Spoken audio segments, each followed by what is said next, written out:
السلام علیکم، ڈاکٹر احمد سلمان جامی۔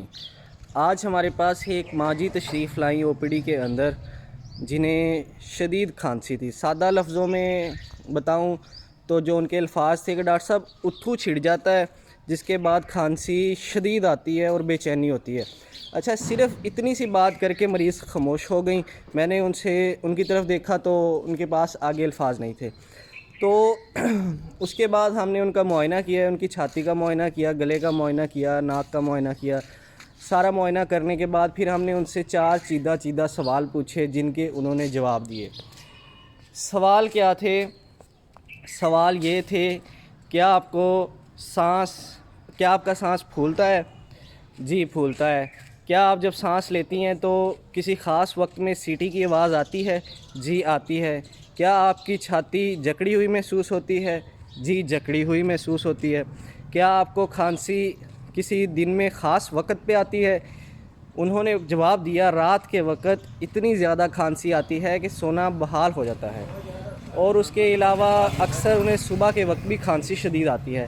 اچھا، یہ 4 سوال پوچھنے کے بعد ہم نے انہیں کہا کہ کتنے سال سے یہ مسئلہ ہے، تو اس کے بعد انہوں نے بتایا کہ 6-7 سال سے مسئلہ ہے، بیچ میں ٹھیک ہو جاتی ہوں، پھر مسئلہ ہو جاتا ہے، پھر ٹھیک ہو جاتی ہوں، پھر مسئلہ ہو جاتا ہے۔ اچھا، جب ہم نے ان کا معائنہ کیا تو اس میں ہمیں پتہ چلا کہ یہ جب سانس باہر نکالتی ہے تب سیٹی کی آواز بھی آتی ہے، اور جو سانس باہر نکالنے کا وقت ہے وہ بھی زیادہ ہے۔ ان 2 چیزوں کو ہم میڈیکلی کہتے ہیں ایکسپائریٹری ویز اور پرولونگڈ ایکسپائریشن۔ اور اس کے علاوہ مریض کی اگر اور تفصیلی معائنہ کریں تو مریض کے جو اضافی مسلز ہوتے ہیں چھاتی کے، مریض وہ بھی استعمال کرتا ہے، اور ایکس رے کے اندر مریض کی جو پھیپھڑے ہیں وہ زیادہ پھولے ہوئے نظر آتے ہیں۔ اچھا، یہ صورتحال میں آپ لوگوں کو کیوں بتا رہا ہوں؟ اگر آپ لوگوں کے اندر یہ 4 علامتیں ہیں، یہ جو میں نے ابھی آپ کے سامنے رکھی کہ چھاتی کا جکڑاؤ، سانس پھولنا، اور سانس لیتے وقت سیٹی کی آواز آنا، یا کھانسی جو رات کے وقت شدید یا صبح کے وقت شدید قسم کی کھانسی آئے جس سے آپ کا کام اور آپ کا جو معمول ہے وہ خراب ہو جائے، تو اگر یہ علامتیں آپ کے اندر موجود ہیں تو یہ دمے کی نشانی ہے، یہ دمے کی علامت ہے۔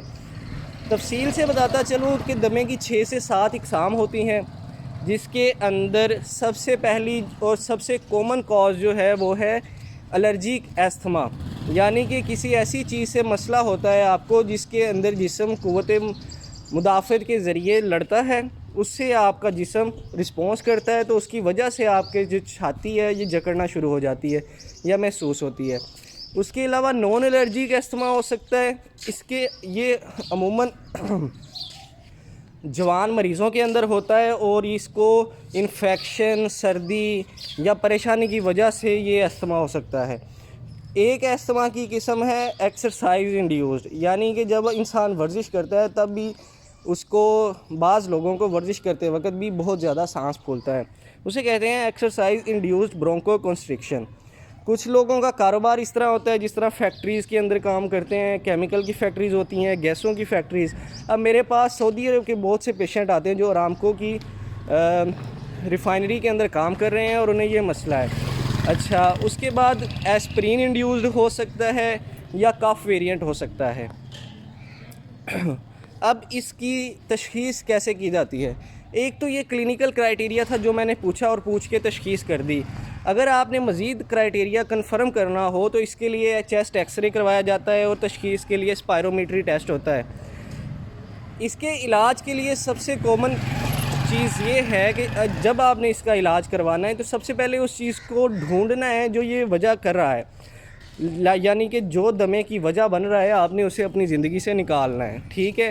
اس کے علاوہ بہت سی ادویات ایسی ہوتی ہیں جو آپ کو روزمرہ زندگی میں لینی چاہیے، جس سے آپ کا یہ جو سوزش ہے اور یہ جو جکڑ ہے چھاتی کا، یہ آہستہ آہستہ کم ہوگا، جس سے آپ کی روزمرہ کی زندگی بہتر ہوگی۔